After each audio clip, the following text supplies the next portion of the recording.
Hey everyone, and welcome back for another paranormal pit stop. Tonight we'll be wandering through a famous and historic medieval castle and Victorian Gothic revival mansion located off Castle Street in the heart of Cardiff in Wales. Recognized as one of the most popular attractions and landmarks in the whole of the country and rumored to harbor a number of restless spirits, are you prepared to brave the ghosts of Cardiff Castle? Historically, an early fort was first constructed on site in 55 CE through the beginning of Rome's initial occupation of South Wales. This defensive structure would serve as a naval headquarters and would remain in use through the 4th century, following which it was left abandoned. Through the late 1060s, the start of the Norman invasion of South Wales would prompt the construction of our modern Cardiff Castle, with historians arguing that its actual build date could have landed in 1081 under order of William the Conqueror, and others in 1091 under Lord of Gloucester Robert Fitzhamon, following his invasion of the region 1 year prior. Fitzhamon would utilize the castle as a base of operations while occupying southern Glamorgan through the following years, and to solidify his hold would divvy up conquered lands between knights, in trade for their service in upholding his reign and protecting his lands. In 1106, Fitzhamon was fatally wounded in the Battle of Tinchebray. In 1122, King Henry I would give the castle to his illegitimate son and husband to Fitzhamon's daughter, Robert of Gloucester, and from 1126 to his death in 1134, following an attempted takeover of England, Robert Curthose, Duke of Normandy and eldest son to William the Conqueror, was imprisoned within. Robert of Gloucester would keep the castle and would eventually hand it down to his son William Fitzrobert, who, upon his passing in 1183, would select one Isabella, Countess of Gloucester, out of his 3 daughters as the sole heir to their family estate. Following Isabella's death in 1217, the aged fortress was passed down through her sister to one Gilbert de Clare, and would be recognized as part of a major collective of estate fortifications spread over medieval England called the Honour of Clare.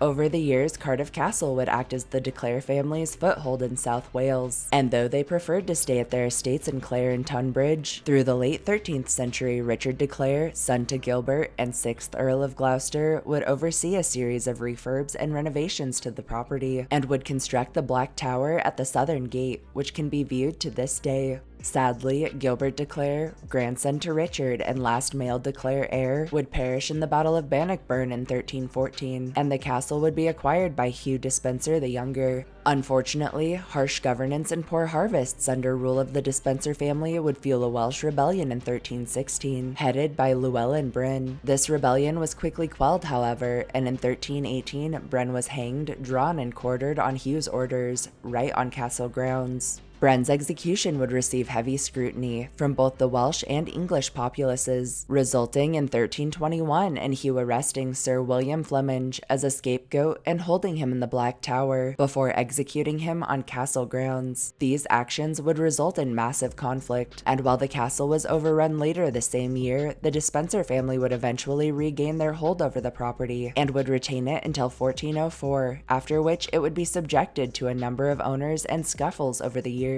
In 1776, a slew of renovations were launched on the property under Lord Mountstuart, who would later act as the first Marquess of Bute, and who intended to utilize the land as a residence for his son John. And while several alterations were performed, ultimately, upon John's passing in 1794, the project was left unfinished. Eventually, the castle would be inherited by John, 3rd Marquess of Bute, at under a year old, and in 1868, when John finally came of age, he would immediately set to work on the old defense, beginning refurbs with its clock tower. The castle would once again be passed through inheritance to John, the 4th Marquess of Bute, in 1900, upon his father's passing, after which the estate would begin to reduce in size, and by 1938, a majority of the family's properties and investments throughout Cardiff were either sold or auctioned off. Cardiff Castle would be inherited one final time in 1947 by John, the 5th Marquess of Bute, who faced considerable death duties. John would decidedly sell what remained of his family's lands in Cardiff, following which he would give the castle and its surrounding lands to the city.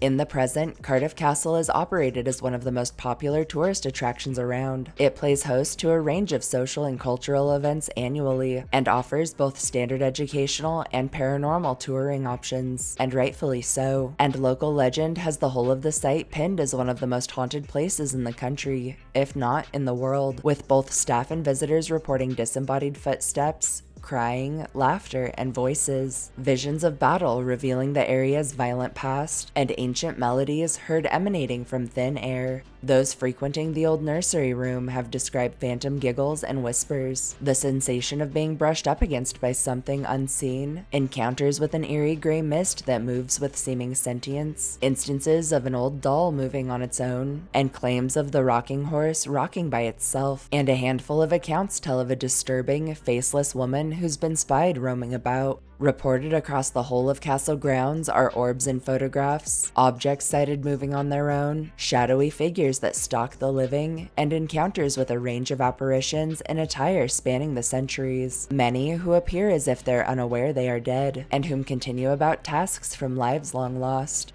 The spirit of the second Marquess of Bute has been spotted walking through the library fireplace and through the 6-foot wall and adjacent obstructions separating his room from the chapel in which he died, and the ghost of his wife, Lady Sophia Rawdon Hastings, has been sighted often, and just outside castle grounds, a spectral coach drawn by 4 horses has been spied, passing through the castle gates, only to disappear on the other side, and is considered to be an omen of impending death. Also reported across the whole of Cardiff Castle are lights that flicker inexplicably, furniture found rearranged in under impossible time frames, and instances in which the main dining room doors, which are heavy doors that are always left locked, open and close precisely at 3:45 in the morning. Some stories tell the third Marquess of Bute practiced dark magics and fringe sciences, and even attempted to summon the dead. His spirit has been sighted wandering the summer smoking room at the top of the tower, and has often been spied gazing over the balcony railings at those walking below. Those who've braved the summer smoking room have described the unnerving sensations of being touched, poked, or having their necks breathed down by an invisible force, and a handful have told of not being able to stand back up from their seats, as if something is holding them down. Lastly, through World War II, a number of air raid shelters were developed throughout the castle's tunnels and would protect nearly 2,000 residents during Nazi bombardment. Those who've braved these age tunnels have described a constant feeling of claustrophobia, as if they're suddenly surrounded by crowds of unseen presences, and many have told of episodes in which they've become severely dizzy, ill, or incapable of taking a full breath.